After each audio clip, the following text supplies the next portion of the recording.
Hey, everybody. I appreciate you being here on a fantastic Wednesday afternoon. This is kind of a special guest day. I'm really excited about this one. I met this gentleman a few years ago, and he really opened my eyes to the next level of music industry tech services. Before we get started there, I want to thank Five Star Guitars for being there, supporting All Access Live from the beginning. Five Star is based in Beaverton, Oregon, and they have a fantastic selection of guitars, but they also do repairs and lessons. So if you feel like getting some lessons booked, give Joff Metz a call at Five Star Guitars. You can book them online at www.fivestarguitars.com. You can get lessons from guitar phenoms like Jennifer Batten and many more instructors there. So give them a call, go online, book them, let them know that I sent you. They would appreciate it. I'd appreciate it. And like I said, today's guest is someone that I got to meet on stage at the recording of an NBC TV show. I believe I can talk about it publicly. The Voice on NBC. This guy has stories that will blow your mind. He's been a drum tech for the greatest and most entertaining musicians on the planet. So let's get started today with my buddy Steve Morrison. El Steevo, what's happening? What's happening, Kay? How are you, man? I'm great, man. Thank you for dialing up the room. You got your quarantine haircut going on. I like that. Oh yeah, man. It's been 110 here every day, so it's definitely necessary. That's why I cut the beard off too. Oh yeah, you're in Arizona, right? Yeah. We're right outside Phoenix, so it's been pretty warm, man. Oh my God, man. Hey, so you've been in Phoenix about a year now, is that Two right? years now. Yeah, Has it two really years been that already. long? Yeah, yeah. Okay. Well, I got to ask. You're not you're a New England native, is that right? Do I That's remember that? correct. Yes, you're right. The only reason I know that is because we've had a little bit of a heckle on the football teams, right? Yes. So what brought you to Arizona from LA? Well, it really came down to, the housing market. It was just really, it was happening. I was like, oh shit, do we get out of here? And it's like, okay, let's go. And the reason we chose Arizona is my wife's mother lives here. So it was just kind of a natural progression. It's like, oh, let's go out there. And we visit out here a lot, and we were going to retire out here.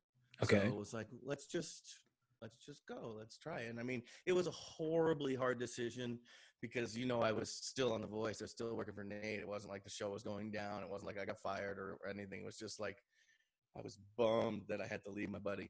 Yeah. So you still were doing the show when you moved to Yeah. Arizona?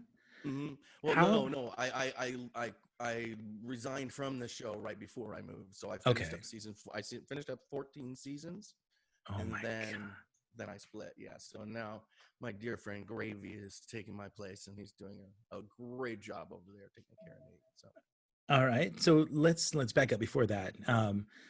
So you're talking about Nate Morton. You were teching for, and so prior to that, I know you had some pretty intense bosses in the music industry. Um, yeah, so true. all right, so you came from New England. You're obviously a wicked metal drummer. I've watched your clips, man. Oh, You're slamming. thank you. But were you coming to LA to become a musician, or were you actually did you have the drum tech thing in mind when you went out there? I didn't even know drum techs existed when I moved to LA, to be Really? quite honest. Yeah, I mean, I kind of knew that there was roadies and stuff, but I never really gave it a thought. I was already working for Sabian at the time when they actually moved me out to Los Angeles, to the Southern California area, Okay. to start working as a retail marketing specialist. And I would go around to all the point of sales and talk to the guys and all that stuff. And that's how I got out to LA, as they paid for my move. And I was living in Boston at the time, so Okay.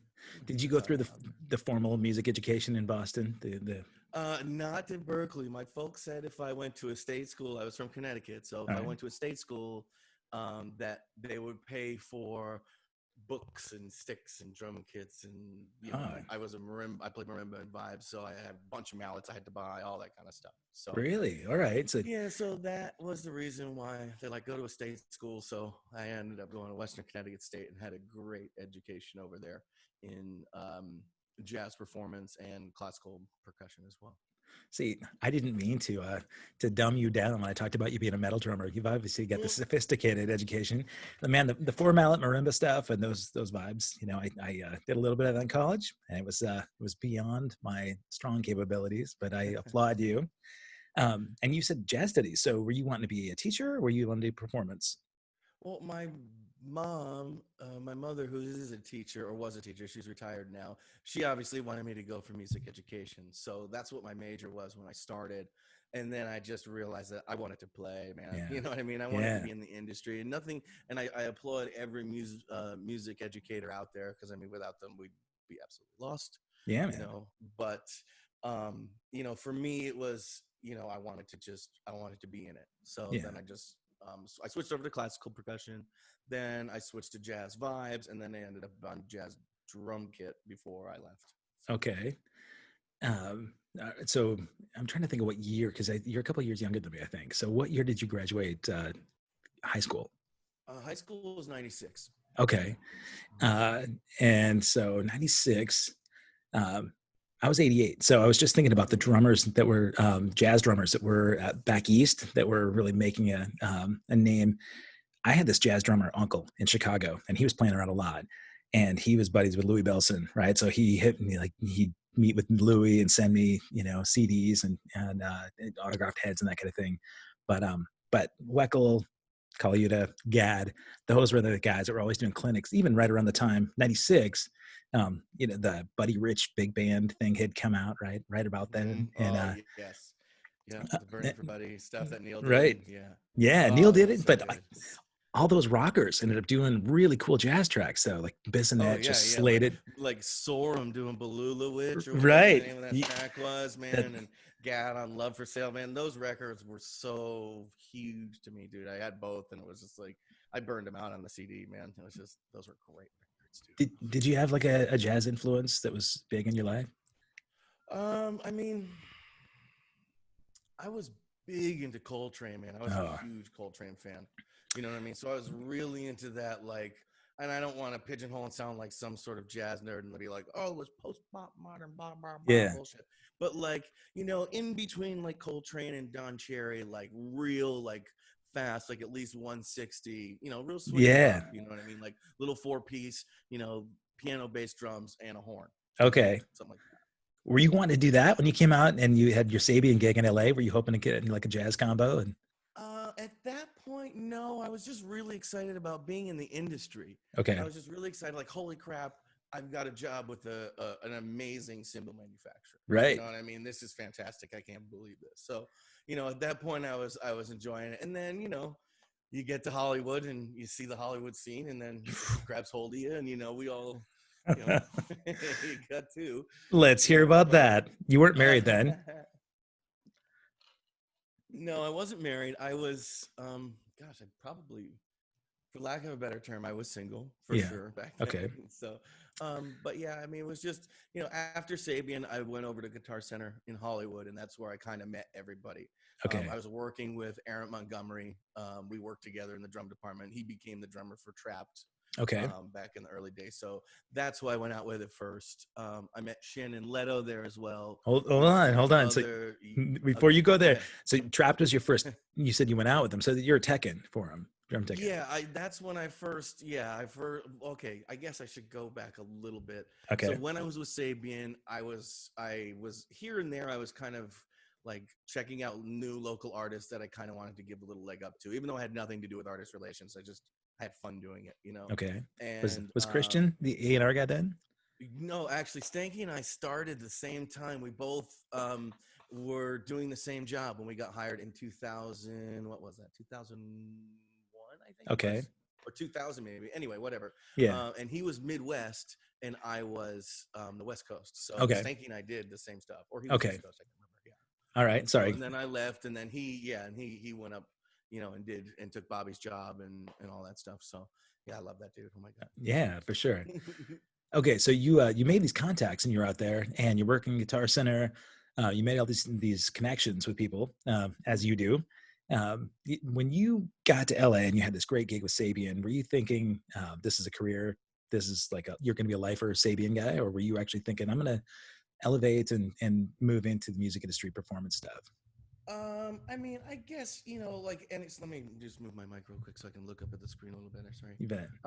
I was, you know, I was into, I was into playing, but I was just embracing the manufacturing thing. It wasn't on my mind at that point. You know what I Okay. mean? It was just, and then the teching, I just kind of fell into the teching thing from the Guitar Center thing. So it never really happened until, and this will come up later in our little timeline here, but it didn't happen until 2008 when I joined Grace and Manners. And that's when I started playing in bands again for probably the next almost 10 years. So Really? Okay.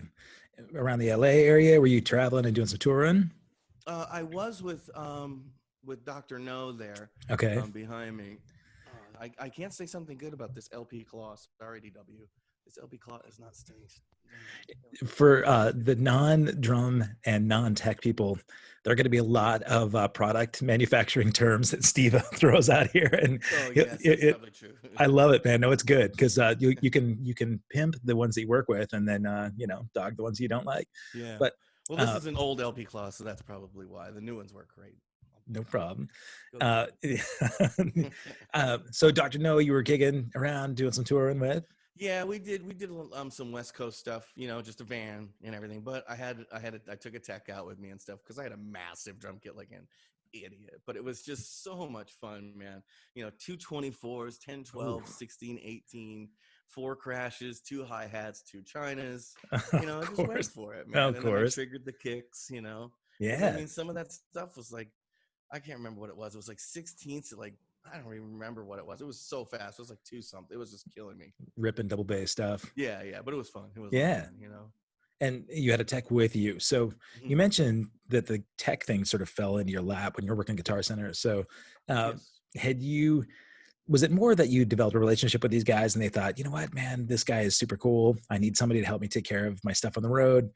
As you and I both know, there's a lot that goes into being a tech on the road. And maybe we can get into that a little bit about what it was expected of you as a drum tech early on and then how that evolved. So when you first went out, you said you didn't really know anything about teching. So what did your gig consist of? Well, the first couple of gigs with Trapped, it was pretty crazy because we were still in like our tour manager's Jeep Cherokee and our singer's Jeep Cherokee, and then my like 2000 Mercury Cougar. That's how we were Okay. going. We went and did Velvet Jones in Santa Barbara.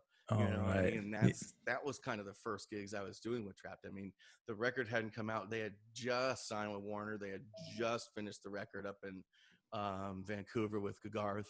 So yeah, it was. So aside from packing together in these little rigs, was your job setting up, tearing down, tuning up? Yeah, set up, tear down, take care of him. And actually, back then, I was the only guy. So I was setting up the 4x12s. I was setting up the 8x10, 8x10 bass rig. Doing everything like that. I was tuning guitars. Okay. And this was just the first couple of shows. We finally got a guitar tech when they got a little tour support. That's Okay. when we were able to have a guy do guitars at least, which was nice. It's funny you mentioned going out with Dr. No early on. You didn't have label support. You were just hiring a guy. There was enough money to be able to pay somebody to come along with you and set up your stuff. No, he was an employee of Drum Tech Services when I still had that company. Yeah. So I paid him, and he's a dear friend of mine. He's now a very successful carpenter in the touring industry. So Okay. but yeah, I paid him a little bit, and it wasn't long. It was like I think it was like 3 or 4 days. It was just Oh, like all a right. little weekender thing. It wasn't like some crazy, horrible 2.5 week Right. band tour. You know what I mean? Yeah. But yeah, he it was I didn't pay him too much. Well, that was, but if I paid him though.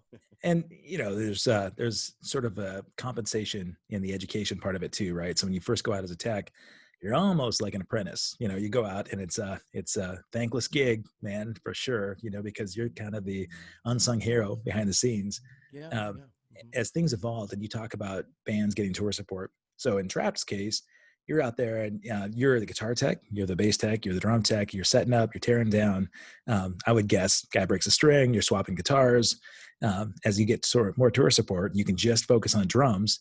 Um, when bands first get that deal too, and they don't have a ton of support from the manufacturers they're endorsing, So you're not swapping heads on a nightly basis. You're not, happen Oh to, no. uh, um, but the those requirements also are like you're driving the rigs, right? You're doing the transport in between, and so there's not a lot of sleep, not a lot of pay, but you're learning the rules of the road. And there are maybe some people that are watching this thing that are wanting to be drone techs, right? So they look at Yeah. your current situation and they think, oh man, I gotta be like Steve. I need his gig, right? So and we You can got to get pay into those dues, man. yeah. So Yeah, no doubt. let's talk about some of those dues, man. Tell me about those early days when the money wasn't there, the glory wasn't there, and you were just getting your ass kicked. Okay, so this is an easy one. This was Trap's first tour. We were supporting One Side Zero back in '02, I think it was, or whatever. Okay. And we had a van. I think we had a trailer too. Yeah, we did have a trailer because I remember Aaron peeing out the back of the van. And I came back and sprayed him in the face, but he couldn't hit the.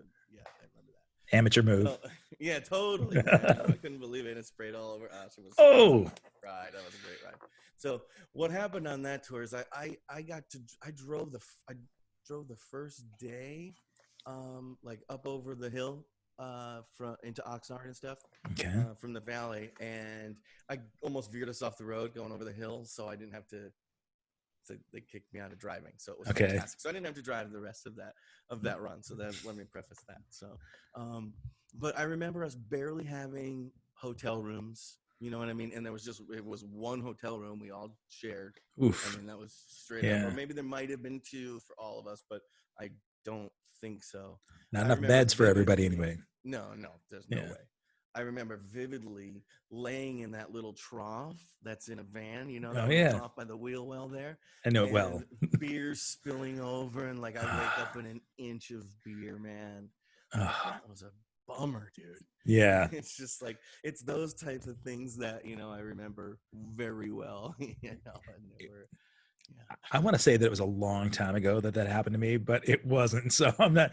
I um, all right. So those early days, the trap thing. Did you sort of picture that this was going to be something that would elevate and you were going to move on and continue to work your way up with the industry that way, or were you hoping my band is going to get signed to a deal and I'm going to, because that really was about the time that record labels and record deals sort of became non-existent or unnecessary. Independent labels were starting to become a little bit more yeah. prominent. So, um, with your music education, you're staying in touch with mom and dad back in the East Coast.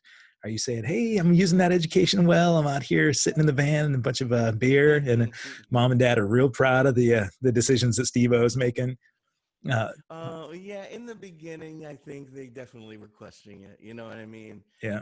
They've come to see me work since. You know what I mean? When I was, the string arranger and orchestrator on Rockstar Supernova tour. And they come and watch me rehearse the local strings each day. They're like, okay, now we get why he went. That kind of theory and being able to arrange for strings was what they paid for. So they actually got to see it being used. But Really? Okay, that's cool. All right, so let's get into some of that. From Trapped, what was the next step for you? Yeah, sorry, I'm a little scattered. No, you know what? From I'm Trap, super ADD, so yeah, every drummer is, man. it's part of our Every gig. drummer is. It's true. Yeah. After Trapped, I was with them, and going back to what you were talking about, um, they were signed to Warner, and it was towards the end of when that stuff was out, but it really hadn't, that Napster like digital bullshit really hadn't quite exploded yet. The Okay. iPod hadn't even come out yet. I mean, I remember being on the Trap bus on our first bus tour, and Chris Brown, the singer, having the first iPod I've ever seen. He's like, "No, I bought the iPod. It holds like, I don't know what, 70, so whatever, Right, with the huge whatever." And you're dial. like, Yeah. "Yeah, Yeah. totally." And you're like, "Oh wow, I can play Snake on this." Right. Shit like that. So, but they had tour support enough, so I thought they were gonna, do as well as they actually did, but I just thought it would be sooner, Okay. and there was, the song didn't really pick up quite as quick as I thought it would, or I think it might have been even just released a little bit too late. So that's when I bumped into Shannon Leto when I was working at SIR in Hollywood, because from the Okay. Trap gig, our tour manager was the stages department manager over at SIR Hollywood. Okay. So he hired me as a monitor engineer over there. So that's how I cut my teeth, mixed monitors for like everybody. Ah, yeah. No, you that's interesting. Okay, so had you had experience with that, or you just kind of used to it No, on he the road? taught me from the ground up. Yeah, he was one of my groomsmen, great dude. He taught me from the ground up how to mix, and that helped me tech like exponentially. Because just side note, Kenny Arnoff needs an actual like monitor guy Yeah. behind him on a 16 channel mixer, like Mike Miller, like we were just talking to today. Yeah. He's phenomenal at that. You know, I've done a couple of gigs with Kenny to Okay. sub for Mike, and it was just like, you know, it was neat being able to mix, I'll you know, bet. Kenny Yeah. all in the back while he's, you know, it's really a lot of fun. But I've got him on next week. Actually, I'm talking to Kenny. I think next Thursday. So I'll oh, fantastic, have to say man. hi to you and my. Yes. It, man, I'm excited about it because for the non-drummers He's out there, a legend. dude. I mean, Check it back in. Come on. yeah. Is there anyone out there that has a pedigree with a longer sort of discography than that cat that's living right now? I don't think so. Not rock like that. I mean, JR's got a longer one, but that's pop. You know, I mean, it's Right. like Kenny is 2 and 4, man. I mean, there's nobody that's got a backbeat like that. Yeah, Dude. it's incredible. I'm excited. Okay. So Shannon Leto, you guys hooked up, and We hooked up, and that came from Guitar Center. We met at Guitar Center, well, and I sold him a bunch of his rolling gear as he was building his kit. okay. So it just kind of so happened I sold him the stuff that I ended up working on a year later. So I Did was you over keep at your Guitar Center gig while you were going out and doing these sort of one-offs or short tours? Yes. Okay, so you, Yeah, I was. Let's put this the best way. I was let go from Guitar Center um, in early 2002. So that's right when Trapped was starting to do a couple of things. So I was just doing 1 or 2 gigs here and there. I was maybe living on $300 a month. I mean, dude, I was living above a tire shop in East LA, eating bologna on hand. I mean, like it was there, man. Like it was. this is important for people to hear, right? Because when they think about paying dues, that's the stuff. It's not the grueling road stuff. It's the figure out a way to be able to pay your rent and have some food in your belly while you're going to go out and do these gigs, right? So, Yeah, totally. When I graduated high school, and I've started talking about my story for a second, but the day I graduated from Montana, I had 2 buddies that left the day we graduated to go to LA. They wanted to go to MI, right? One at GIT, one at PIT. And I was so bummed out because I wanted out of Montana, man. I wanted to go rock. I wanted to be Tommy effing Lee, right? So, they got down there. My drummer buddy, within a week or 2, he got that gig in Hollywood in the Guitar Center, was taking out trash in the back alley when he found a prostitute dead in the back. And he said, yeah, man, LA is not what I expected it to be.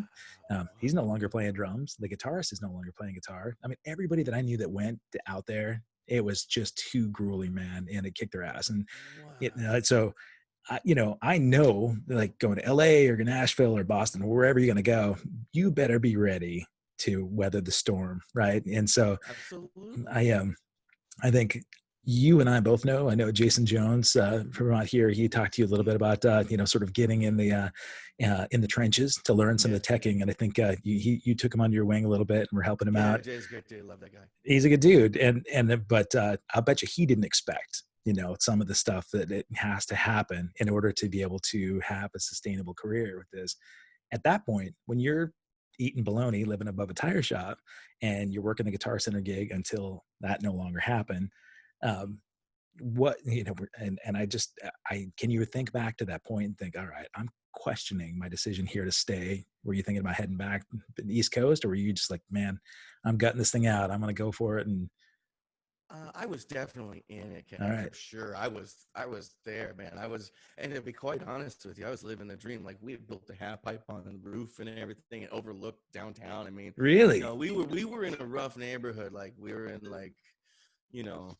it was like Ave 40 and Fig. I mean, we were in really hard. I mean, before the gentrified Highland Park thing that it is now. Right.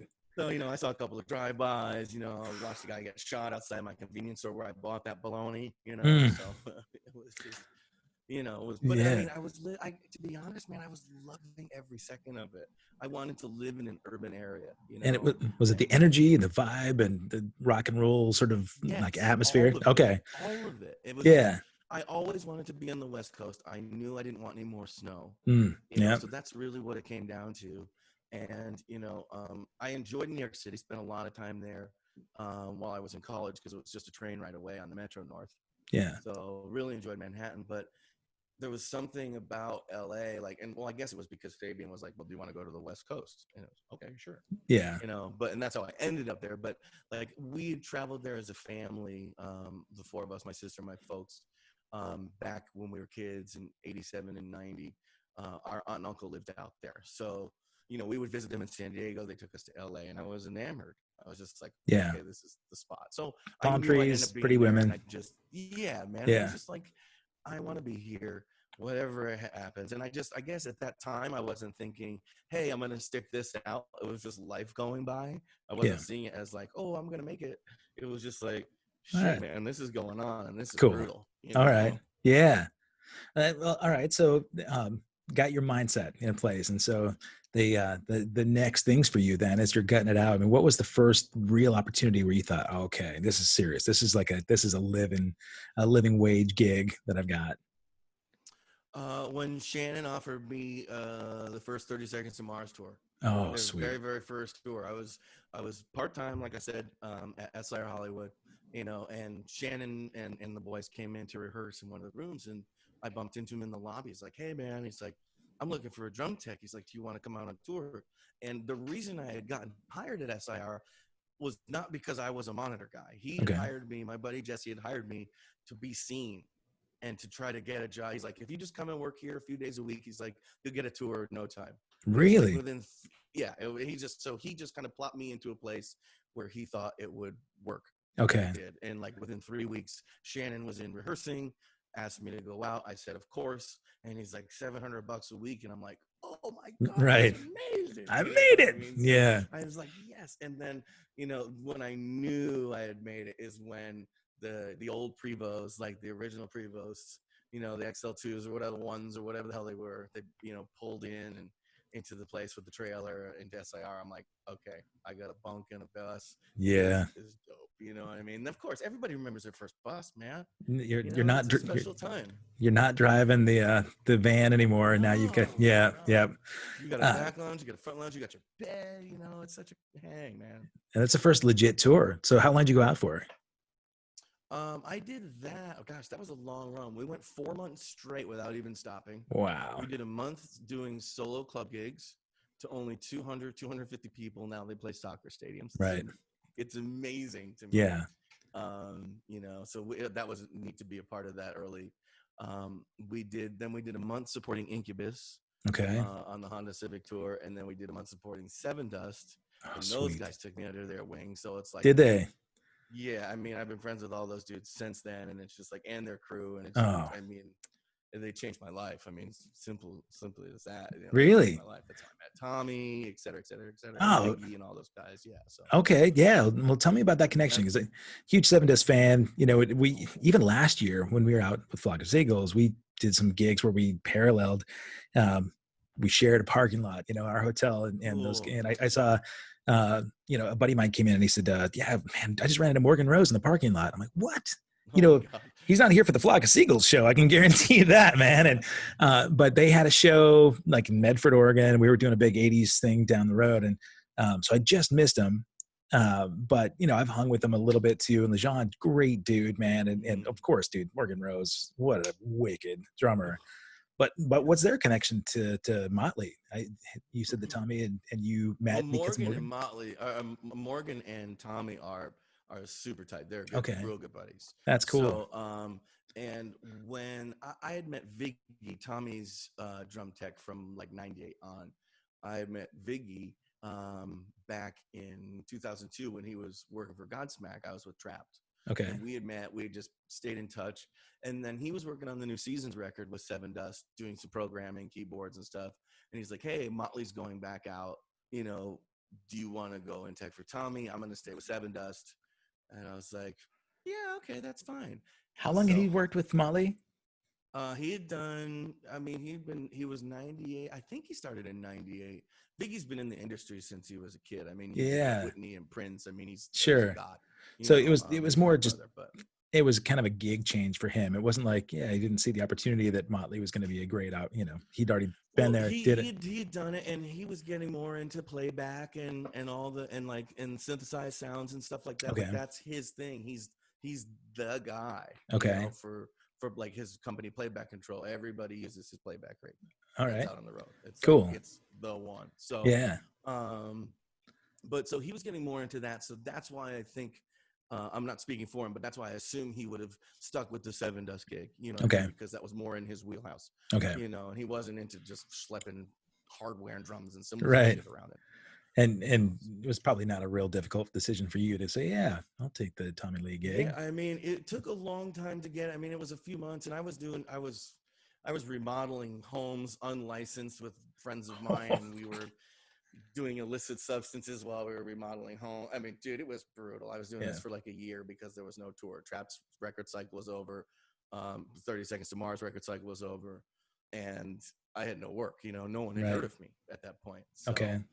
it took a couple of months for that Motley gig to come to fruition. A lot of other really good guys were up for the gig, and Viggy just kind of plopped me into it, thankfully. Right on. And that's how I ended up with Tommy, and that was in 2004. I got the call that I finally could do it that I got it right before Thanksgiving.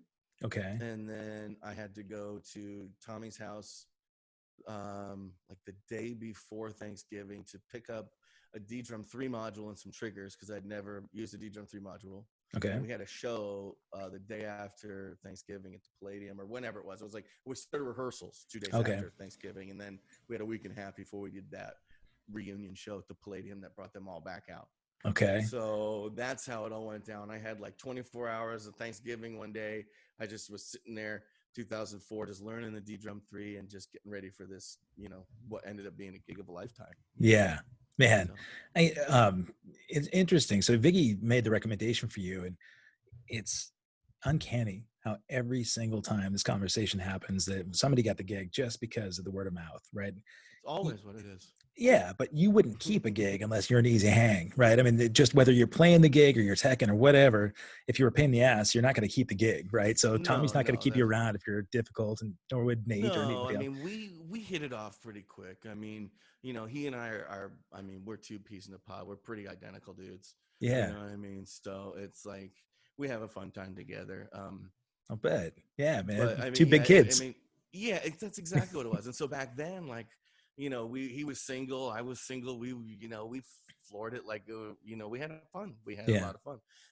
We bought a lot of fireworks. I mean, there's YouTube videos of us shooting off fireworks with the cops in Tennessee watching us, and it was man. Stories. There's a bunch of stories that I'd love to tell but cannot. Right. I was thinking, we didn't talk about that before our conversation, but I usually tell people before we get chatting, if there's something that's off limits. I would imagine there's all sorts of off-limit stuff with, your time with Tommy, but it'll be for, the next version of The Dirt when you guys put it out, It's it's funny too. I mean, I read that Neil Strauss book a long time ago, and you'd always heard the stories. The book blew my mind, and the movie was fun, but I loved the imagination that was left to the book. I thought, man, I can't even picture late 80s with those guys on the road, but did life slow down a little bit for him after those days, or was he still just crazy wild in the early? He wasn't. Like, I heard those stories firsthand from him and Nikki, from him and Sixpack, and when we were on the road in 05, and it was just like baffling. I mean, at that point, Six was completely sober for years at that point. You know what I mean? So that helps. He was, I mean, he's such a wonderful human. I love that guy. But it was just, Tommy was definitely calmed down from those days. You know what I mean? Yeah. I would probably enabled his more immature side because I was, just like this kid, like, let's go. Yeah. Fun, you know what I mean? Right. It's like, we're both single, so we're hitting the strip clubs all the time. Oh my fun. God. I mean, they took me out for my birthday. I mean, to a strip club. I remember waking up around I remember waking up in my toilet with pillows around the toilet, and then you lift up the thing, and it says "Happy Birthday" something something. Oh my God. My nickname was 8 Ball back then, so Okay. Happy Birthday 8 Ball. And I got wheeled in from the strip club on a luggage cart up to my room. So Oh yeah, God. so those guys definitely knew how to throw parties, you know what I mean? So, but that was, that was a good time back in the day. Those guys were fun, but Yeah. you know, Well, it's different it's chill fun. now. Yeah, Now everybody's sober, myself included. It's really exciting. really, right on. It's Yeah. fun. Yeah. So That's a totally different world, isn't it? For me too, man. It's I don't know about for you, but for me, when I decided to get sober, I thought, man, life is going to be so boring. I really thought like the crazy chaos fun part of my life is over. But what I noticed is I can still have a hell of a lot of fun. It's just less damaging. that's it. You That's it. know, and Alcohol is just a horrible, horrible thing, man. I mean, it was, I was just drinking so much. It was just like, oof, you know yeah, what I mean? I had stopped doing drugs a while back, before the drinking thing. But last year, going back out on the road with Bush and Rob Zombie, it was like, all right, let's party. yeah. Both my drum kits rolled into the truck, so I had a 15-minute loadout every night. So it's like, what do Oh, you do with your time but drink? yeah, right. So, it just got to the point where it affected the job. I missed a load in, and it was like, oh, Ooh, okay, that was stupid.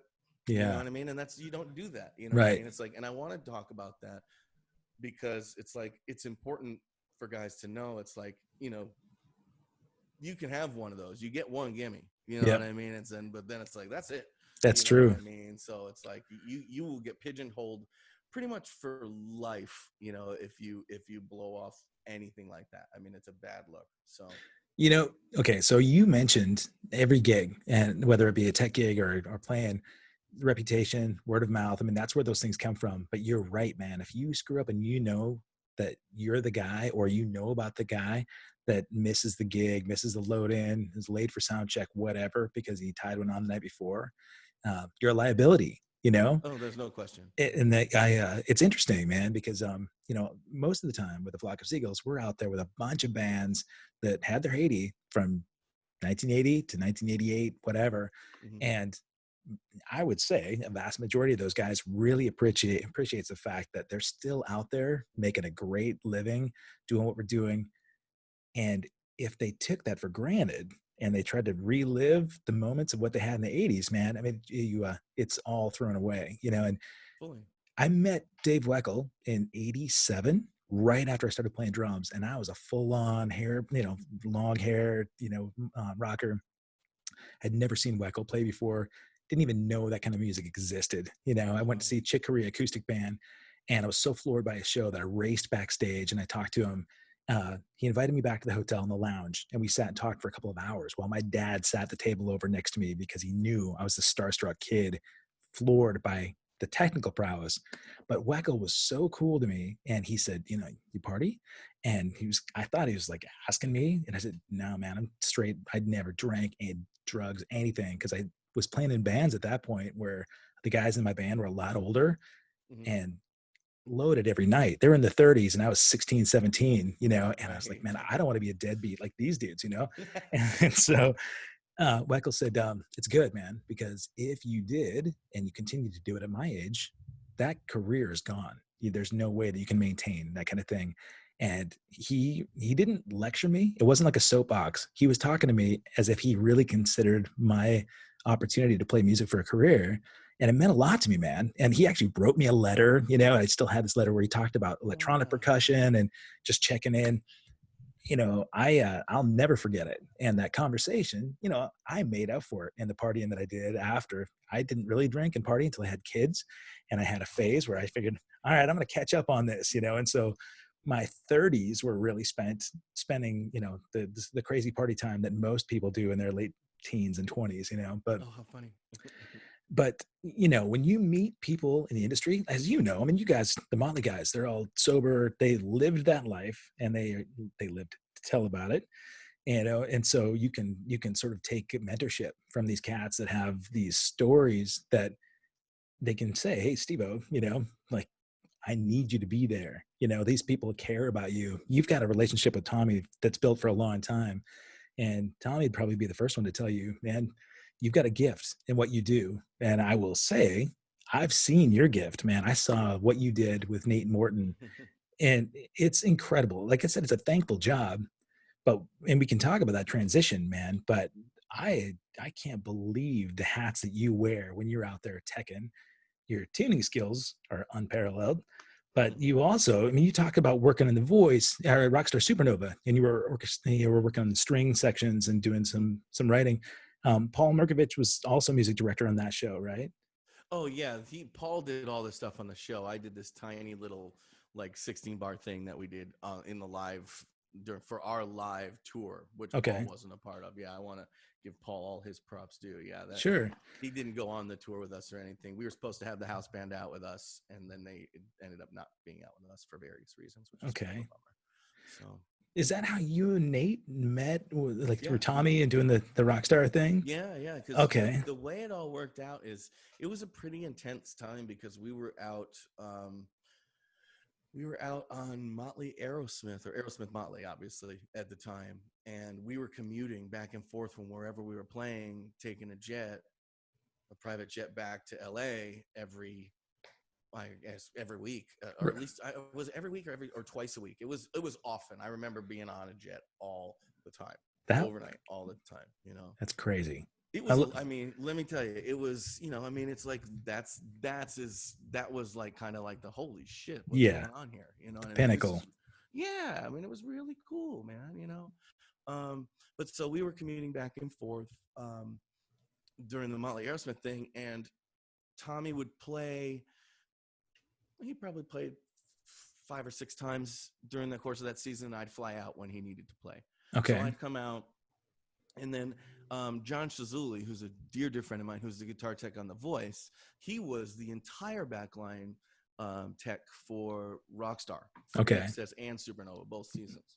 Wow, So for most everything? of it, for everything. Oh my Paul, God. Rafael Moreira, who else was on it? Jim, shit, I forget Jim's last name. Yeah, Jim was on it, Jim and then Gorman, yeah, McGorman. Jim. Thank you. Yes, Yeah, of course. Just I feel terrible. And Jim was on it, and then you know, Nate as well, and Sasha. yeah, right. So so that's what happened. So, and John, you know, is a guitarist and guitar tech, phenomenal guitar tech by trade. So he would take care of Nate when necessary.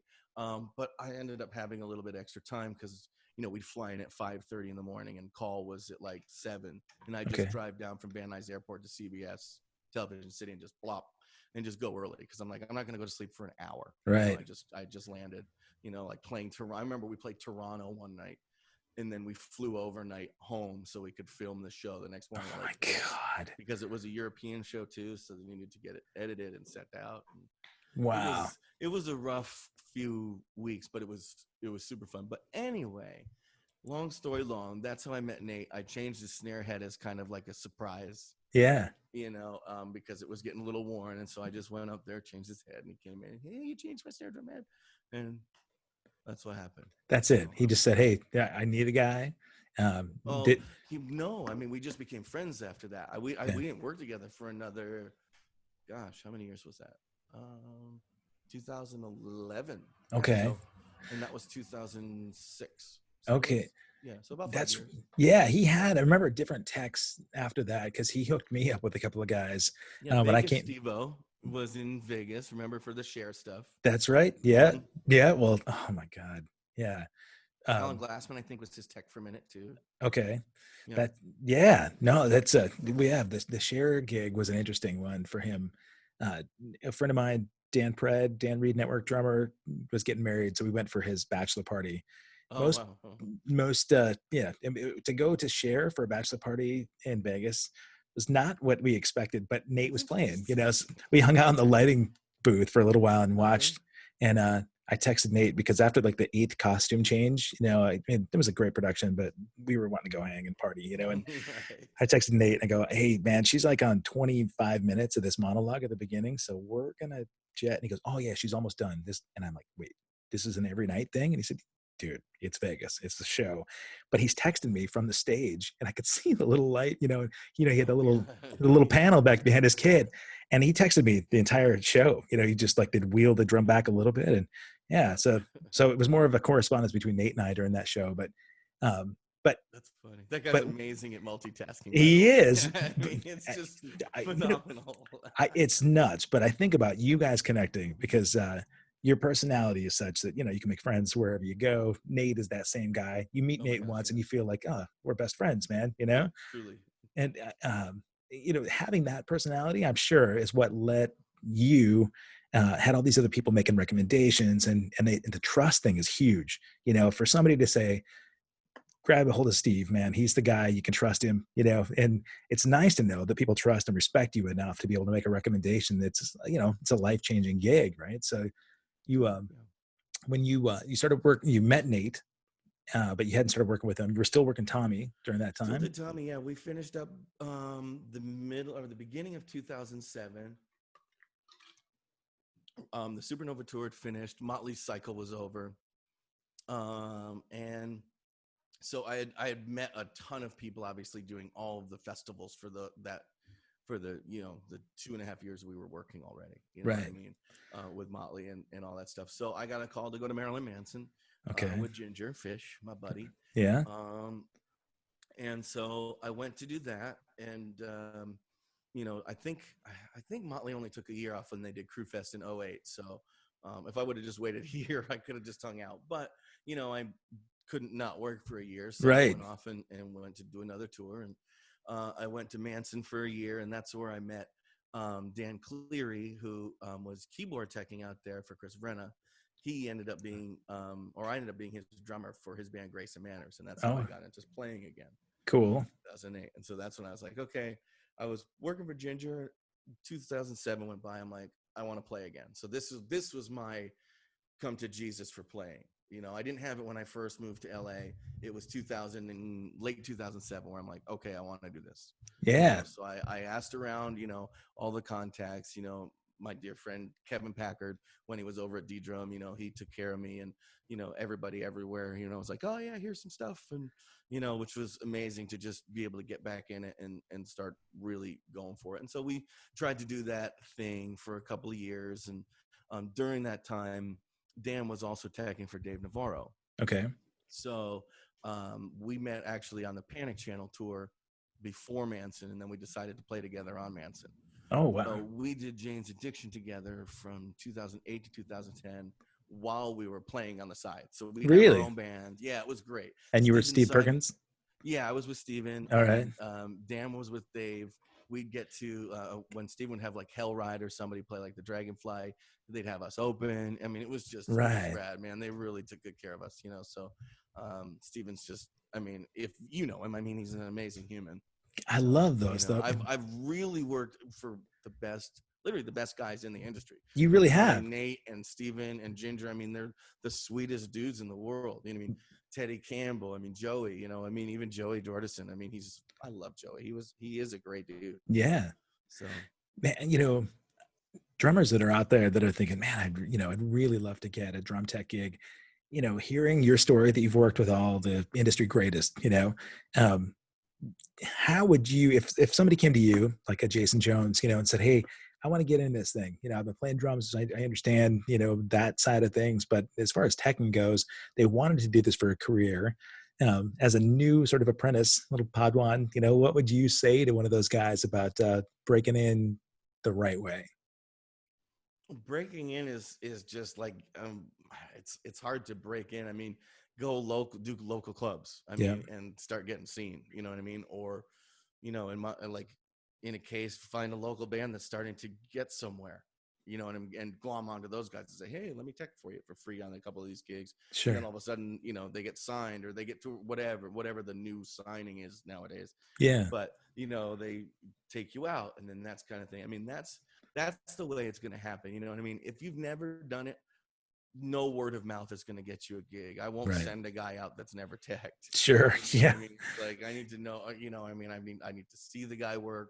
Yeah. You know, that kind of thing. But What is it about the guy's work that would actually get him the gig? If you were going to make, if you knew he was a good hang and, you know, you knew he could play, but if he didn't know, you know, necessarily, you know, some of the back end type of stuff, gear and, you know, like what would, you know, if you, what were the requirements that you might give somebody to go on a Ginger Fish gig?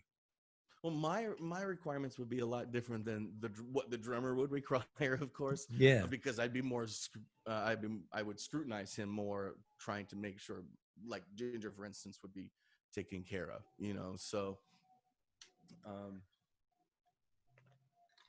Or how about Tommy?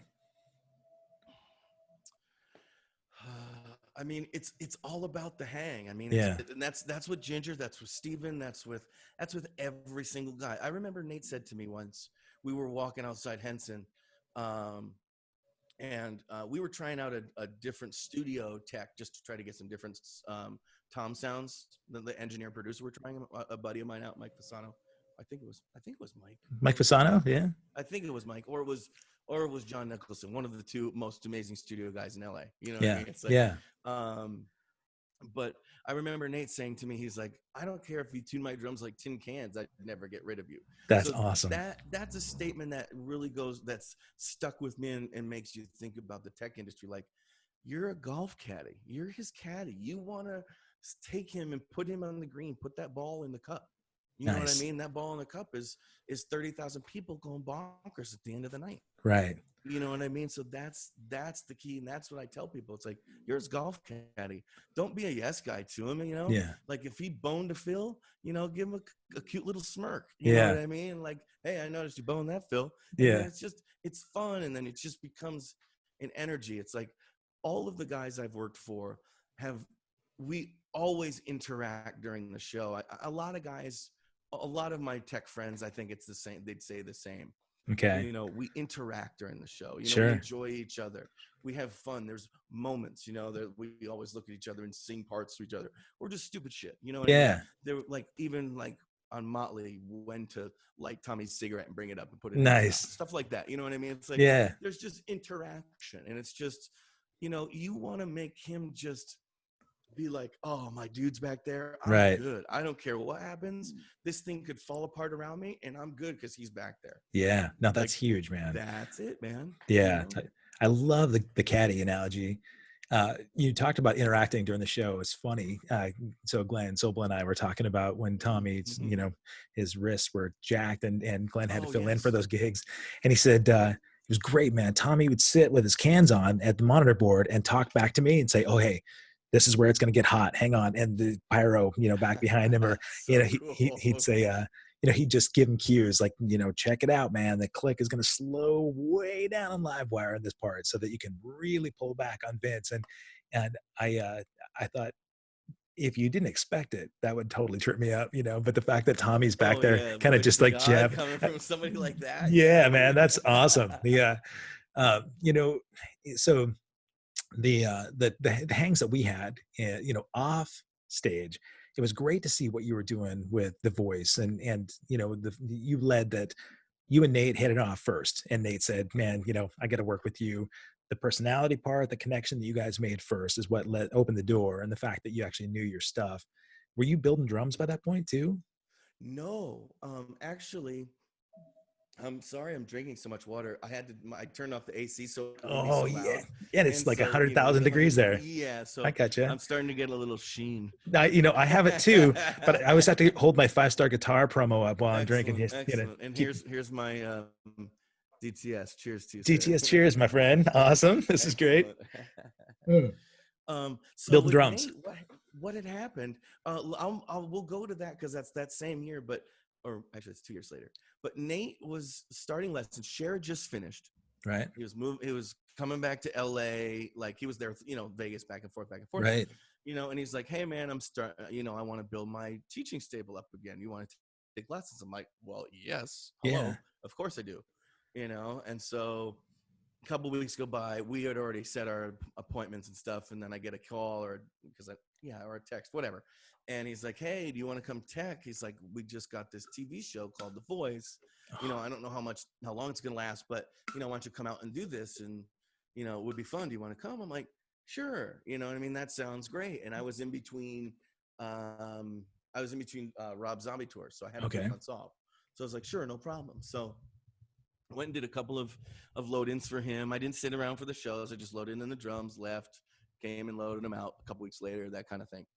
And then it aired and then it just exploded. Wow. You know Yeah. what I mean? It's simple as that, you know, when it aired, and then by the time the lives were going, I was full-time 3 days a week there. And then starting season 2, I was full-time every day there. Oh So my God, man. yeah, Yeah. Did you it have, was a dream. I mean, it was a drum teching gig local every day that I got to drive to. um, Granted, we'll get to this. The commute was horrific, was but it, where were you living at that point? I was in Anaheim Hills. I Oh, was married that by then to my beautiful wife Heidi. okay. So yeah, I was commuting from Anaheim Hills to Studio City, or Warner Brothers. It was Warner Brothers or Universal every day to get there for like 8 or 10 o'clock. So it was 2 hours in, 2 hours back. Oh So my it was God. 4 hours a day for 7 years.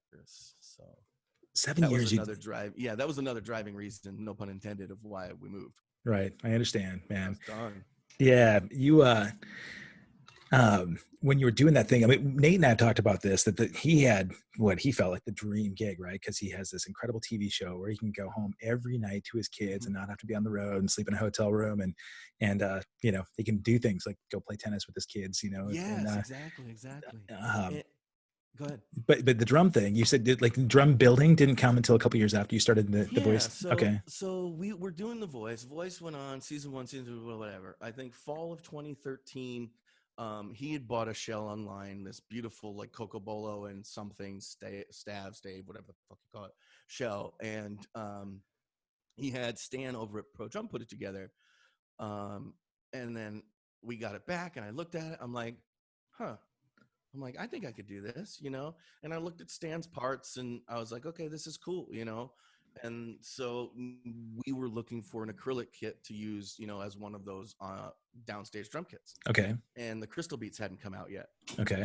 Yeah. So Pearl's like, well, we don't have anything for you. So Nate's like, okay, well then sell me all of the lugs and all the parts and stuff, and Steevo's gonna make me a drum Oh my kit. God. He did that a lot to you, didn't he? There was, Well, it was a little bit easier than that. Our good friend, who was an engineer on the recording side of the voice, he kind of taught me how to build. So really? we did the acrylic stuff together. He had built one of his own kits, and I was like, "Oh, that's amazing! How'd you do that?" So we built the acrylic together. He taught me how to do everything. So I built the acrylic snare myself at home, and was like, I was in love. Yeah. So, and then I built Nate a Black Beauty that we called the Heavy Hitter, and that sold real well for a few years. And yeah, so it was Nate completely that got DTS custom snare drum started. No question. Had you like called them DTS drums at that point, or were you just doing custom snare? No, it was instantly that, because Okay. Drum Tech Services, my television and studio drum teching company, that had been around for a couple of years at that point. Okay. You know what I mean? So I had established a little bit of a brand around town. Sure. And so I was just like, okay, well, let's just make that into the name, you know what I mean? And kind Yeah. of just apply it and cross it over. And sure enough, you know, Drum Tech Services was dissolved because I went back out on the road, and, you know, we restarted DTS as of April of last year, and just, it's kind of just gone. I was going to ask you about that. Yeah. So I remember when you sort of said, okay, I'm going to stop doing this. And I didn't know if it was because the industry it's a tough business, man, to make custom so drums. Saturated, man. Like, yeah. And I didn't have anything custom, you know what I mean? It's no disrespect to Keller, but it's like, there's maple and birch and the mahogany poplar stuff. You know what I mean? Maybe they have a couple more things now. Right. But it's just like, it's just not, it wasn't what I was looking for. I wanted custom stuff. And, you know, and I don't have the capability to make my own laminate shells. I don't have $250,000 hot presses, right, you know, or cold presses or whatever the heck they are. So, you know, I found another couple of companies that, you know, make shells for me, and I can have them made like a sandwich. You know what I mean? Like, every single ply, I can tell them what I want, and they're exquisite. That's great. So yeah, not just metal drums, but you're doing the wood laminates as well. Yeah, the wood laminates. We've got some segmented shell stuff out now too. It's the Arizona Limited Collection. Okay. We're only doing 3 of them. They're crazy cool. Is there a website that people can check out to see those custom? It's DTScustomsnaredrums.com. Okay. So that's the spot. When I archive this, I'll put, you know, links to it. Drummers out there need it. Yeah, man. That would be excellent, man. So it looks like we're making everything now. It's nuts. Are those DTS drums behind you there that you get to show off a little bit? Yes, yes. I was waiting for this very moment. Let me grab one of those. I will. Let me see. So this should have shipped. If my customer's watching, Cody, I'm sorry. I wanted to put this in the video. That's okay. Nice. It hasn't shipped yet. This is the 5.5. This is a limited edition. This is a 5.5 by 14 venti. Oh my This God, is look at that. 20 vent snare. Wow. It's under every single tension rod. Hammered bronze. Check that out. Wow. And so you can see the inside. Let me see if I can. There's reflection there. You can see all the holes inside. Yeah, those vents right in between the lugs, the tension rods. And so it doesn't look so busy. Yeah. It looks like a normal unimposing 5 by 14, but this thing is so sensitive, man. It's rad. It's super cool. The hammering is quite a bit different than what I've seen on other shells too. You know, so you've got a real. This is. I mean, I get these shells. I'm not going to say, oh yeah, I sit and hammer them. Yeah. By any means, but you know, I get these shells imported, and they're fantastic quality. Right. So, and we're doing this in a 5 by 14 and a 6.5. Okay. The 6.5, I just got my first order for that one, and that we're doing 20 of each one to go along with the 20 vents, and it's called the venti, meaning 2020. It's like a whole nice 20 thing, man. It's like got a thing going. So are you sure you want to call attention to 2020 when we have so much shit going on? Well, I mean, there's nothing good about 2020, so why not make a snare? And people there go, you know what? That's kind of a cool snare, and that's something 2020 is good for. Silver lining, man. Absolutely. You know, Yeah. The best part of 2020 was Steevo's drums. And ideally. What's the gorgeous other snare drum you got against the orange light in the background there? Oh yes, my amazing backlighting. Yeah. This one's a real cool one. This one is the DTS Stadium series. Okay. This is a 7 by 14. Let me see if I can get the black nickel hardware. Black nickel hardware. 3mm triple flange hoops, pretty much like I put on everything. Yeah. Trick throw. Okay. Like I pretty much put on everything. Pure sound wires. Yeah. You know, custom pros. And so this is an amazing drum. This is a 5-ply birch, 5-ply ash. Oh, so really? Real sharp, real pointed. And we made it for an unnamed drummer for some sort of stadium drumming thing that was supposed to happen this summer. Yeah. So, I only knew of a couple of drummers who were going to be out on stadium tours this summer, right. but this is just going to be one of our backups that we're going to have out there. Cool. Because we fell in love with the DW Concrete. That's the drum that we're using next summer for sure. What is the Concrete? I hadn't even heard of this drum. The DW Concrete, I don't know quite how they do it, if it's impregnated with some sort of resin to make it all stick in that shape. I don't know anything about it. Those guys are brilliant over there. I can't stress how much I love every single person at DW. They're but yeah, this thing is just, we used it on the webinar we did for Modern Drummer with Dave Frangione a couple weeks ago. And it just, man, it just sang, dude. It was like, it's hard to explain because it wasn't wood and it's not metal. It was like this thunk. Wow. Does that make sense? It was like this thunk. I'll tell you after watching that. So I caught about the first 20 minutes of that webinar before I had to go do my own podcast thing. But I saw you in the background of the console, which is really cool. God. Yeah. What Mr. Director. It was great, man. Now I could see you. I thought, it would be fun to be a fly on the wall in that room. Tommy was killing it when they had him go in there and play Feel Good with no other accompanying instruments. Dude, you could hear every ghost stroke, and because I never hear that song with isolated drums. Of course. And it was such the groove itself is already iconic. It's a badass. It's a modern day Fool in the Rain kind of badass groove, right? Yeah, man. But with the ghost strokes in there, it was a totally different vibe. You could hear the kick drum kind of breathing in there. Even the sound, the kicks were triggered in there, but acoustic snare for sure. And you could hear just the breathing in the snare drum, which I never. That kick was acoustic, believe it or not. It really was. Triggers on that entire kit. Wow. Except for those pads. We actually pulled the triggers off of all the drums because we're like, they sound good. Let's just use them acoustic. That's cool. So, yeah. Because we hadn't built the Motley rig, and that's what we were going to discuss on that All Access Hits. You know what I mean? Is talking about the hybrid rig. But at that point, we hadn't really decided on what rig we're using because the tour had been postponed. So we've got a whole other year to come up with whatever crazy stuff whoever's got out there. You know what I mean? So That's yeah. That's the So it was man. acoustic kick, man. That drum kit that we got from DW, it was brand new that week. I opened it brand new out of cardboard boxes like 2 days earlier. Wow. We tracked a Post Malone song as well that week. Okay. Maybe I shouldn't have said that out loud.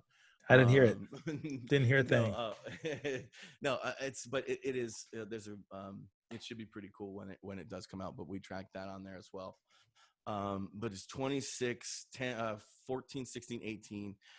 Collector's Maple, and it's Oh, 12 by 14, 16 by 16, 16 by 18, okay. 16 by 26. And bro, Oh, wow. I mean, these drums might even be some of the best stuff DW's even put out. wow. There's something, I don't know if the timbre matching that John does was just incredibly spot on that day, but we literally got a chord out of the drums. So it's like, I completely agree when like hearing Feel Good, I switched over completely from Steve Morrison drum tech for Tommy Lee to holy shit, that's Tommy Lee playing Dr. Feelgood right in front of me. That really, I love that what I mean? that Like, still it's just happens to boom. you. Oh my Yeah. God.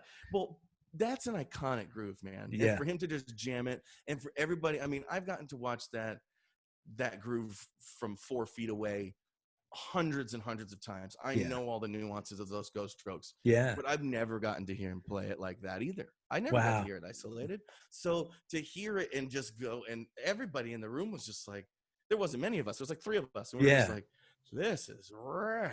That's I mean? like, that's cool, man. I mean, God, it's Tommy Lee, man. What the heck, such a swagger, really, man. Oh, that groove, dude. Oh, There was no click. There was no nothing. That dude just dropped it. Yeah. And it literally sounded like the record. Yeah, it did. But even cooler, man, because there wasn't anything sort of affecting what was happening to, like you could hear everything. And that was in part to our amazing engineer at Atrium Studios, Smiley Sean. He does all of Tommy's engineering. That's why his drums sound the way they do. Yeah. What a good crew, man. I mean, it's neat that Tommy has reinvented himself a whole bunch of times too, and because, you kind of have to, but his creative side, he the Methods of Mayhem stuff. And when he really started working with, hip hop artists and it's gotta be fun for you to get to work in these different environments, right? And coming from a, jazz sort of education to being a metal drummer, and then working with this like all-time historic rock and roller mixing with hip hop and everything in between. You've gotten really, I would imagine, pretty accomplished with electronics and triggers as well. Yeah, I am. I mean, with the Tommy stuff, I don't have to worry about that too much because Viggy is in charge of all things electronics when we're out on Motley, which is awesome because there's nobody better to do it in the world. Yeah. So, we got Vig for that stuff.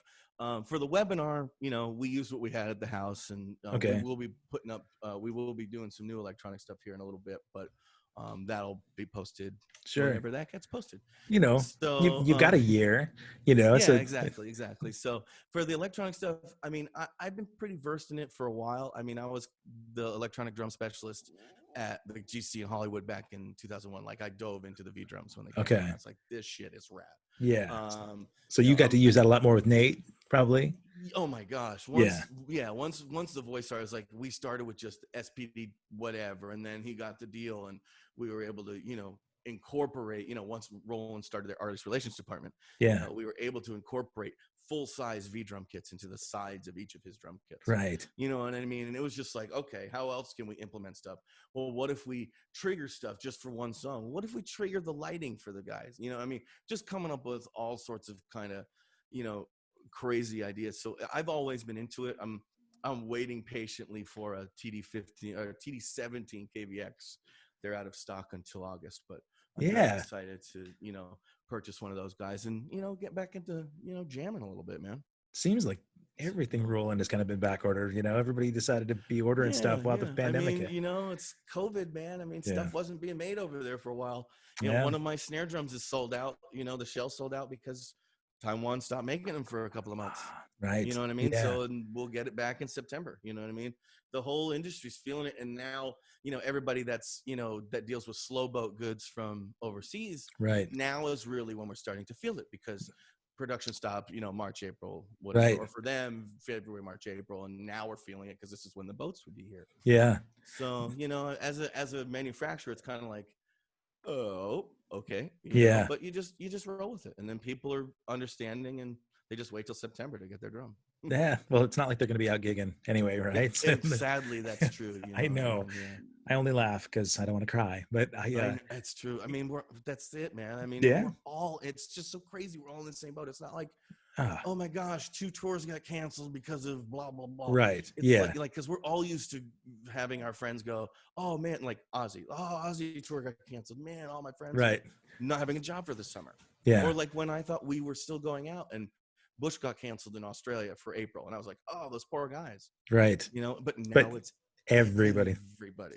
It's It almost makes it easier, doesn't it? kind of, bro. I know. I mean, I hate to say it, but for me, it feels like anybody that I talk to in the industry, when, the running joke is like, hey man, so you going out, this month? No, nobody's going out, but you, yeah, I kind of feel like we're all at the same starting line or the same, playing field. And it's weird. And I think for me, I need to be able to play to kind of just, keep myself out of trouble.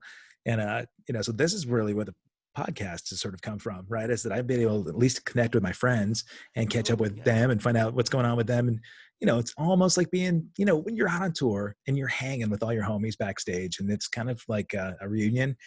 This is my reunion time, so this is me and you. I dig that. And I feel that, you know what I mean? This is a good hang, you know what I mean? It's a neat environment, you know what I mean? This Zoom stuff and all these e-meetings have been like really kind of cool, and what you're doing is rad. I love seeing them. It's I appreciate it, man. Positivity, man. You know what I mean? It's positivity, bro. That's I don't want to go there like we said we wouldn't. No, but we have to have it. Positivity, and I love that, man. So thank you for doing this for all of us. I'm loving it too, man. For me, it's selfish, but you got to know me a little bit to know I'm a hugger, bro. And we've had some just amazing times, man. Magic Mountain was one of the most fun hangs. Like you, me, and Nate and Tosha. That was a good time, yeah. We made you sick as hell, bro. Yeah. Man, you know what? All I was is I should have eaten something before we went on that. Whatever that was. Was it Joker or something? The Batman. First thing in the morning. Yep. Yeah. No. That was another day. I had already been up for 3 hours trying to get up there. Oh God. Magic Mountain. I mean, Nate's 20 miles farther than the studio was. Right. He's up in Valencia. Yeah. So it's like, golly, dude. I mean, that's 2:45 in rush hour. Right, dude. I'm telling you, as a Brollercoaster member, you got to eat first. Like it's true. Oh man, I just remember stumbling. But you rallied though. Oh yeah. We'll have more stumble. At least you don't have to worry about hangovers anymore, right? So you can do. We'll have a juice, and we'll go up and we'll do the X2 or X3 or whatever that thing was. I couldn't get Nate to stop. I didn't go on that. I know that thing that you guys spun and yeah. Oh, no, dude, that was not. Well, you will though, right? Next time, yeah. Dude, I'll go. I'm not gonna be a vagine. It's close enough to the Crucify coaster, right? So the Well, I didn't have to deal with that either. Wouldn't you? Thankfully, Nick Engel was out on that, so I didn't have to deal with that. I did see that though. That thing was nutty. Yeah. And Tommy and I talked at length of when he got stuck. You know what I mean? And just what a nightmare. I didn't know about that. Last night of the whole tour, man. No way. Yeah. Are you kidding? To like get a rigger to come up and rappel him down. I didn't even hear. And we were, it was. I mean, they had 5 other amazing shows at Staples that week, so whatever, Yeah, but can you imagine the last night? Like, God damn it, you guys, keep your shit together for another 2 hours. Right, but you know what? Like, if you're in the fan, if you're a fan that got to see that night, that was the one night that you got to see Tommy have to rappel down the.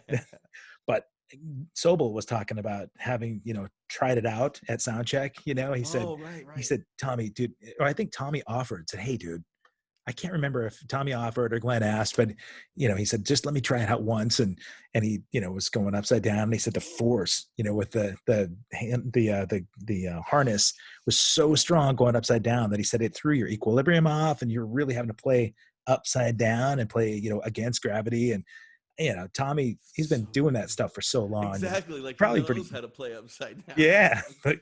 Like it was like, okay, we're going upside down again. Okay, springs on the pedals. We need this here. We need these locking things here. All right, let's go. Oh And it yeah. was like I it's hadn't even been, thought about, they yeah. knew, like, oh yeah, they thought about that back in the day when he had Spud Okay. Duncan, his old tech, and when he was going upside down, he noticed that those pedal boards were just flopping back. So they ended up putting them on springs so they just stay in place. He Oh would hit them and yeah. they just stop back in their position when That's you're upside smart, down. man. Otherwise, they would just, Right. it would just flap up. It was Right. no good. So, trial and error. It just, and then each time he went upside down again, it was Yeah. like, oh, we already got this. God. My tour. Luckily, he didn't go upside down. We had him flying in between from the stage and flying in between kits and getting blown off it at the end. And Oh my God. that Yeah. was a fun one. One kit was all like crotales made from saw blades and Ooh. cut kegs and oxygen tanks. Oh yeah, dude, it was Wow. nuts. Yeah, Walter Gemeinhart, who was Tico Torres's tech forever, built these two rigs. And what was the name of that company that had all those iron plates and the smashy things? Remember them? Yeah. And they The had, iron crosses and stuff. They made all that stuff. Half of our kit was made of all their stuff as well, okay. and some pads. And we actually had a sampler living up, flying in the air every day. Dude, it was nuts. Wow. Yeah, Oh, it was. It I was can't crazy. imagine what 2021 is going to have, man. This tour is, Yeah, I mean, the only drag is that there's no rigging. We're in stadiums, so there's no roof to rig anything from. right. You know That what I was, mean? There's people were all bummed because actually, yeah, when I saw Motley and the last time that they came through, uh, they were like in a setup that they couldn't actually do the coaster upside down. It was at the Clark County or whatever they call the amphitheater. yeah, like they just did like what they called the Cobra, which it just Right. went up and did the Yep. little thing. Yeah. Mm-hmm. Yeah. Yeah. So I wanted my money back. No, I didn't. I'm just kidding. Yeah. I know, right? So yeah, I know we have stuff, or he has stuff in mind. It's I'm just sure. now there's a whole other year to figure it out. You know what I mean? It's like You know who I think Tommy should be working with? Elon Musk, right? So he has some kind of hovering, like droney man, type I thing. pray to God he's not watching this or watching later. He's like, Thankfully he's on vacation, so he won't be watching. But oh, that's right. I saw it. I don't want him to see that, because then he actually will probably hit him up, and then Don't you all of a think? sudden we're gonna have like a Tesla sponsored drum kit that's gonna go to space. And SpaceX, yeah, dude. yeah. All right, Tommy, you heard it first, man. Like Elon Musk partnership, and you'll get a Tesla sponsorship, so they'll help sponsor the tour. That'd be And, cool. I'll get some Tesla solar panels for the house. yeah, absolutely, yeah. And then you'll have like the flying drone hover coaster. I love it. You know what? If it doesn't, actually, I was trying to get a Flock of Seagulls partnership with Tesla because we want to be the first. Mike, our singer, is way into space and aliens and all that kind of stuff, and so we want to Cool. be the first band to play on the moon. So Dude, yeah, don't you think? be cool. Yeah, man. Before we die, right? That would So be pretty something. Yeah. Elon, you hear that? Yeah. You know what? I have to ask before around two, man. I was thinking the scariest thing for me, like live shows, dude, you've done a million live shows. Shows never intimidate or freak me out at all. The scale of them, it's live TV that always just totally jacks me up, man. I have a really tough time nerve wise on live TV. What was the freakiest or most insane thing that maybe happened to you on The Voice doing some live stuff? Oh Some my of God. the stuff was pre-recorded, but a lot of your shows were live, right? Oh yeah. I mean, we, the blinds and the blind auditions and whatever the middle stuff was, like battle rounds and knockouts, those were all done pre-recorded. But yeah, all those live rounds every week were pretty crazy. The one thing that stood out, and I tell this story all the time because everybody asks me this, what's the craziest? Oh wait, thing? but I don't want to ask that because I don't want to ask Well, typical questions. it's not typical because it's it's at least a TV show and not just a Yeah. a live show. But we were doing a live show. We played the first song. I obviously don't remember what it was. And Nate broke the snare tape to the snare wires probably 3/4 of the way through.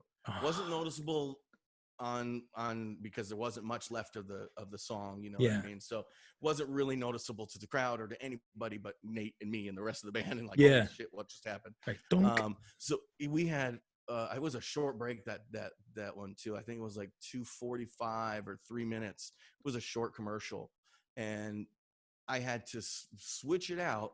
So I go to switch out the snare tape. I ended up not having any nearby, but Oh I had a God. drum head nearby, so I cut a drum head into two little mylar strips from a drum head. This is a really neat trick and tip, What? by the way, is you can make snare tape from old, used, new drum heads, whatever you Yeah. want. Cut some strips of mylar, use it as snare tape. I double it up so it doesn't, you know, Yeah. there's no worry. But anyway, so I go to put that on, and I'm like, oh God, I got to get this Yeah. done. And, you know, I use the Gibraltar wing key, which has got some serious torque, Yeah. you know, and I go to twist it. What happens? Boom. I just completely stripped it. Oh my And we're God. a minute and a half in to this commercial break. I got a minute and a half left, and I just stripped out this thing. And I'm like, shit, I don't want to go to the backup because we're this close. The sound of this drum is just on point. Yeah. And this is early. This is season 3. I mean, we're still cutting our teeth. Yeah. On this television show. We're finally getting, it's finally has quite a bit of funding and all that kind of stuff. But so our key grip, who was a former Patriot, which is a New England Patriot, which is really rad. Really? Yeah, he was. He actually played for the team? I don't think he actually played. He was on whatever they call it, like is it a red shirt? The guys that practice with them and stuff and are on the bench and all that. He wasn't the guy that was like running the cameras back, like showing, recording other teams' practices. No, he wasn't that guy. Sorry. No, him and Brewski were roommates and everything. But anyway, this guy's. I had to preface it with that because he's monstrous, huge dude, you know. And so he comes up, and I tell him I show him the size, and he runs up with these, I don't know, they were probably like M6 or M7 Allen key screws. Okay. And I'm like, okay, cool. And it was a little bit thicker thread than what was in this pearl throw off. And so he just comes over and jams it in, manhandles it, and taps it himself. Oh my just God. by hand. Oh my just God. taps it with this bigger screw. And he goes, okay, here you go. And I had like 25 seconds still to tighten it, get it all nice, and drop it back on the stand. Dude. But that was in 3 minutes, dude. And that goes to show you the people that are a part of everything. It's like every department helped everybody. It's like, oh, yeah, get him up here. Let's go. You know, it was rad. That was a cool one. You said that you didn't cut to the backup snare just because the snare was sounding really good before it broke. And I knew we could do it. It was 3 minutes. You know what I mean? It was like 3 minutes in TV is like an eternity. You know what I mean? It's like when we had 8 or 10 second packages to get Nate out onto the downstage drum kit, that's when I trip out because our handshake would take 25 seconds on its own. You know right. I mean? God, but man. It's like that, it was just 3 minutes. It's like, okay, we got time. Let's do it. Whatever. Man. But it was fun. I mean, going live, I never got nervous. It was like, oh, it's 16 million people or 12 million people as, whatever the ratings went. But, I never got nervous. Live shows, I still get nervous. Really? Yeah. Well, I mean, I guess you do them enough times, right? And that's just what it takes. That's it. Yeah. Yeah. I think we've got probably a good 10 months, to have you guys plan out the next tour and get things ready for Tommy. So what I'd love is that we have the Steve Morrison Part 2 segment come in when you've got the tour baked. There's no more surprise about what kind of coaster scenario Tommy has. And, you've got your DTS company, completely exhausted with new manufacturing. And yes. I would love it. I just, man, it's really great to see you out there working. I love the fact that the drums are slamming for you again. We'll make sure that we get an advertisement to the DTS customsnaredrums.com. Thank you. Absolutely. If anybody else has an interest in those drums, we'll make sure that we get a link to it on the archive at the YouTube channel, and hit Steve Morrison up on Facebook, man. This guy, he's a bundle of positivity. I'm really proud of you, man. I really am.